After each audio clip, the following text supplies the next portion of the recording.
उत्तर प्रदेश लोक सेवा आयोग के द्वारा अपर निजी सचिव परीक्षा 2023 के लिए विज्ञापन जारी कर दिया गया है। ऑनलाइन आवेदन की जो प्रक्रिया है ये भी 19 सितंबर से शुरू हो चुकी है, जो कि चलेगी 19 अक्टूबर तक। लेकिन फ्रेंड्स ध्यान दीजिएगा कि आवेदन करने से पहले OTR करना बहुत ही ज़रूरी है। अगर आपके पास OTR नंबर नहीं है तो आप आवेदन नहीं कर सकते हैं। ध्यान दीजिएगा कि OTR में 72 घंटे का समय लगता है, यानी कि आपको आवेदन अगर लास्ट टाइम में करना होगा तो बड़ी मुश्किल हो जाएगी, आप आवेदन नहीं कर पाएंगे अगर OTR नंबर नहीं होगा, क्योंकि OTR करने के बाद 72 घंटे लग जाते हैं OTR नंबर प्राप्त करने में। उसके बाद उसी OTR नंबर के थ्रू ही आपका जो एप्लीकेशन फॉर्म होगा वो सबमिट होगा। तो ये बात आप लोग बिल्कुल ध्यान दीजिए कि OTR आप अपना कंप्लीट कर चुके हों या फिर नहीं किए हैं तो तुरंत उसको कंप्लीट कर लें। बाकी जो चीज़ें हैं यहाँ पर वो एज इट इज़ जैसे कि दूसरे विज्ञापन जारी होते हैं उसी प्रकार से हैं। इसमें कोई ख़ास चेंज आपको देखने को नहीं मिलेगा। हाँ, इस बार जो फ़ीस है वो आपको ज़्यादा लग सकती है। इस बार की जो फ़ीस है जनरल की या फिर EWS की और BC यानी कि बैकवर्ड क्लासेस की वो 185 है। ठीक है, तो फीस जो है वो 185 रुपये आपको देनी है। शेड्यूल कास्ट और शेड्यूल ट्राइब की जो फ़ीस है वो 95 रुपीज़ है। बाकी जो PWDs हैं उनकी फ़ीस 25 रुपये है। एक्स सर्विसमैन को 55 रुपये। खैर ये फ़ीस है तो कैरियर के लिए ये बहुत ज़्यादा नहीं कहा जा सकता। ठीक है, ध्यान दीजिएगा कि कुल पदों की संख्या इस बार जो है 328 है। तो पदों की संख्या जो है कितनी है, 328 है। अगर हम पे स्केल के बारे में बात करें तो यहाँ पर 47,600 से 1,51,100 रुपये और मैट्रिक्स लेवल है 8 के मुताबिक आपका पेमेंट होगा, यानी कि सैलरी आपकी काफ़ी स्मार्ट है।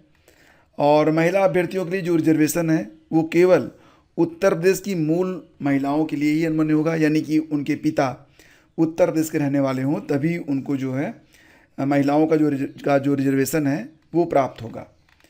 और रही बात कंडीशन ऑफ एलिजिबिलिटी के बारे में, तो आपको बताना चाहेंगे यहाँ पर कि जो एलिजिबिलिटी है वो ये है कि अच्छा यहाँ पर कुछ चीज़ें ऐसी दी गई हैं जिसके बारे में, जैसे मैरिटल स्टेटस है कि male candidate who are married and have more than one wife living and female candidates who has married a person already having a wife shall not be eligible. तो ये सारी चीज़ें यहाँ पर दी गई हैं। एजुकेशनल क्वालिफिकेशन के अंतर्गत यहाँ पर देखिए 3 विभाग के अंतर्गत ये वैकेंसी आई हुई है। एडिशनल प्राइवेट सेक्रेटरी यानी कि APS उत्तर प्रदेश सचिवालय UP सेक्रेटेरिएट, इसके अलावा है उत्तर प्रदेश लोक सेवा आयोग के अंतर्गत और बोर्ड ऑफ रेवेन्यू के अंतर्गत APS की वैकेंसी है। एलिजिबिलिटी तीनों की सेम है, हालांकि यहाँ पर अलग अलग दिया गया है लेकिन तीनों की जो एलिजिबिलिटी है वो सेम है। तो 3 चीज़ें आपसे मांगी गई हैं। सबसे पहले तो ये कि आप स्नातक हों, पहली कंडीशन यही है कि आप स्नातक हों। इसमें परसेंटेज का कोई परसेंटेज की कोई बाध्यता नहीं है। दूसरी बात यह कि आपको हिंदी में स्टेनो आना चाहिए। ठीक है, यानी कि आपके पास जो शॉर्ट हैंड होता है हिंदी में आना चाहिए। अगर हिंदी शॉर्ट हैंड आपको आती थी, इसकी स्पीड कितनी होनी चाहिए, इसकी स्पीड 80 वर्ड पर मिनट की होनी चाहिए। ठीक है, ये शॉर्ट हैंड हिंदी की। हिंदी की टाइपिंग भी आनी चाहिए और ये जो स्पीड होगी वो 20 वर्ड पर मिनट की होगी। तो ये ध्यान दीजिएगा, यही एलिजिबिलिटी यहाँ तीनों पर दी गई है। प्लस एक चीज़ और भी कि CCC होना चाहिए। तो CCC अगर आपने नहीं किया है तो उसके समकक्ष यहाँ पर बताया गया है कि कौन कौन से ऐसे कोर्सेज हैं जो कि अगर आपने CCC नहीं किया है फिर भी उसके इक्विवेलेंट माने गए हैं। आगे मैं आपको दिखा रहा हूँ। फिलहाल आप समझिए कि यही एलिजिबिलिटी है, आप स्नातक हो प्लस CCC हो या उसके इक्विवेलेंट हो, आपको हिंदी में टाइपिंग और शॉर्ट हैंड आना चाहिए तब जाके। अच्छा, यहाँ पर आवेदन के समय आपको जो है टाइपिंग और शॉर्ट हैंड के लिए कोई सर्टिफिकेट नहीं लगाना है, इसकी परीक्षा बस आपको पास करनी होगी। ठीक है, बस इतना समझिए इसको। CCC के जो इक्विवेलेंट यहाँ पर लिखा गया है वो मैं आपको दिखा देता हूँ ताकि आप बिल्कुल क्लियर हो जाएं। तो CCC यहाँ पर आप देख सकते हैं, सर्टिफिकेट कोर्स इन कंप्यूटिंग, यानी कि CCC की समकक्षता विषयक कार्मिक विभाग के शासनादेश संख्या 2/2018 3/1/2015 का 2 दिनांक 5 जुलाई 2018 के अनुसार। अब ट्रिपल सी के जो समकक्ष यहाँ पर सर्टिफिकेट होंगे वो कौन कौन से होंगे? कंप्यूटर में उच्च योग्यताधारी, जैसे कि कंप्यूटर में डिप्लोमा आपने किया है तभी आप जो है एलिजिबल माने जाएंगे। इसके अलावा डिग्री, कोई डिग्री हो कंप्यूटर में, PGDCA हो, BCA, MCA, ग्रेजुएशन हो या फिर कोई उच्च डिग्री जैसे कि BA, BSc, BTech, MSc, MBA में कंप्यूटर एक विषय के रूप में अथवा एक सेमेस्टर में कंप्यूटर कोर्स धारित करने वाले अभ्यर्थियों को भी चयन हेतु अर्ह माना गया है। तो ये आप इसको फिर से पढ़ सकते हैं अगर कोई कन्फ्यूजन रह गया है। तो यही ट्रिपल सी की यहाँ पर एलिजिबिलिटी मानी गई है। समझ गए आप? तो ट्रिपल सी के बारे में मुझे उम्मीद है कि आप बिल्कुल क्लियर हो गए होंगे। अब मतलब कोई संदेह वाली स्थिति यहाँ पर नहीं होगी।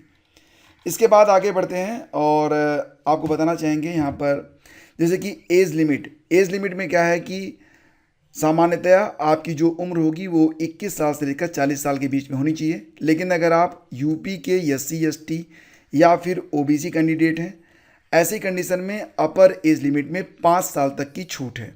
ये बात आप यहाँ पर देख सकते हैं कि जो upper age limit shall be greater by 5 years for the candidate belonging to schedule caste of UP, schedule tribe of UP and other backward classes of UP. इसके अलावा skill player of UP of classified games, state government employee of UP including teachers staff of the basic Shiksha Parishad of UP and teachers staff of the government aided माध्यमिक विद्यालय of UP I they must have not been burn before 2 July 1978। तो ऐसी condition में जो आपकी जो है जन्मतिथि है वो 2 जुलाई 1978 के पहले की नहीं होनी चाहिए। तो यहाँ पर जो उम्र सीमा में छूट दी गई है वो बिल्कुल क्लियर हो गई होगी आपको। अब आगे बढ़ते हैं और जो चीज़ें यहाँ पर और दी गई हैं, बाकी जो यहाँ पर मैं छोड़ रहा हूँ ये बहुत ही कॉमन चीज़ें हैं, इसको जब ज़रूरत होगी तो पढ़ लेंगे। बात करेंगे सिलेबस के बारे में। देखो फ्रेंड्स, ये जो परीक्षा हो रही है ये 3 स्टेप में कंप्लीट होगी। कितने स्टेप में? 3 स्टेप में। तो पहले चरण में आपकी लिखित परीक्षा होगी 3 घंटे की, 150 अंक की परीक्षा होगी जिसमें 50 प्रश्न हिंदी से, 50 प्रश्न GS से और 50 प्रश्न कंप्यूटर से पूछे जाएंगे। सभी प्रश्न जो होंगे वो MCQs में रहेंगे। कुल 150 प्रश्नों की परीक्षा होगी।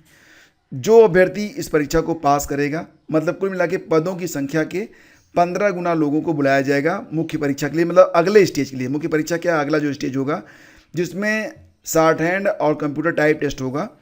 तो ये परीक्षा भी 100 अंकों की होगी, 1.5 घंटे की परीक्षा होगी। हिंदी में जो शॉर्ट हैंड की परीक्षा होगी उसके लिए 75 अंक हैं और टाइपिंग के लिए 25 अंक हैं। ठीक है। जो लोग पहले और दूसरे स्टेज को क्रॉस करेंगे, पास करेंगे, फिर उनके लिए कंप्यूटर प्रैक्टिकल प्रश्न पत्र होगा। तो 50 अंक की परीक्षा, 1 घंटे का कंप्यूटर प्रैक्टिकल 50 अंक। फिर तीनों चरणों में जो अंक आप प्राप्त करेंगे उनको ऐड करके फिर जो है आपकी जो मेरिट है वो बनाई जाएगी। सिलेबस यहाँ पर डिटेल में दिया गया है। जैसे कि सामान्य ज्ञान के अंतर्गत आपको शब्द संक्षेप से संबंधित जो प्रश्न होंगे वो पूछे जाएंगे। इसके अलावा सामान्यतया प्रसिद्ध पुस्तकें और लेखक, इतिहास, भूगोल, भारत का संविधान, खेल जगत, महत्वपूर्ण नगर स्मारक, करंट अफेयर और अंक गणित भी ये आपका GS में होगा। सामान्य हिंदी में वही चीज़ें, पठित गद्यांश, पत्र, मुहावरे, अनेक शब्दों के लिए एक शब्द। तो बहुत ही शॉर्ट में सिलेबस सामान्य हिंदी का भी है। कंप्यूटर में basic knowledge of working on Windows system, working knowledge of जो वर्ड होता है। इसके अलावा convergent in use of world wide web, ठीक है, वर्किंग नॉलेज ऑफ ईमेलिंग। तो ये सब चीज़ें होंगी। इसके अलावा जो द्वितीय चरण की परीक्षा होगी उसमें आशुलिपि होगी 75 अंक की और टाइपिंग होगा। ठीक है, तो ये चीज़ें होंगी। फिर थर्ड स्टेज में कंप्यूटर के लिए आपको बुलाया जाएगा। तो इसमें आपको प्रैक्टिकली आपसे समझा जाएगा कि आप कंप्यूटर कितना अच्छा चला सकते हैं। तो दोस्तों ये कंप्लीट इन्फॉर्मेशन है, इसके अलावा और कुछ भी नहीं है। अगर आप थोड़ी सी मेहनत करने के लिए तैयार हैं तो ये नौकरी बड़ी शानदार होती है। हालांकि इसमें जो समय होता है वो ज़्यादा लगता है क्योंकि ये अपर निजी सचिव की वैकेंसी है। तो जो जिम्मेदारी आपकी होगी उसको आपको पूरा करना ही पड़ेगा। लेकिन सैलरी, प्रतिष्ठा, पद, लोकेशन के लिहाज से ये वैकेंसी बड़ी शानदार मानी जाती है। तो निश्चित रूप से आपको आवेदन करना चाहिए। अगर आपके मन में कोई भी डाउट है आप कमेंट कर सकते हैं। और रही बात करंट अफेयर की और बाकी जो GS की चीज़ें हैं उसके लिए आप लोग नीचे एक बटन मैं आपको दे रहा हूँ, उस पर क्लिक करिएगा। आपको एक टेलीग्राम चैनल मिलेगा, वहाँ पर आपको सारी जानकारी क्रमशः दी जाएगी। Thank you so much. Please do like and share.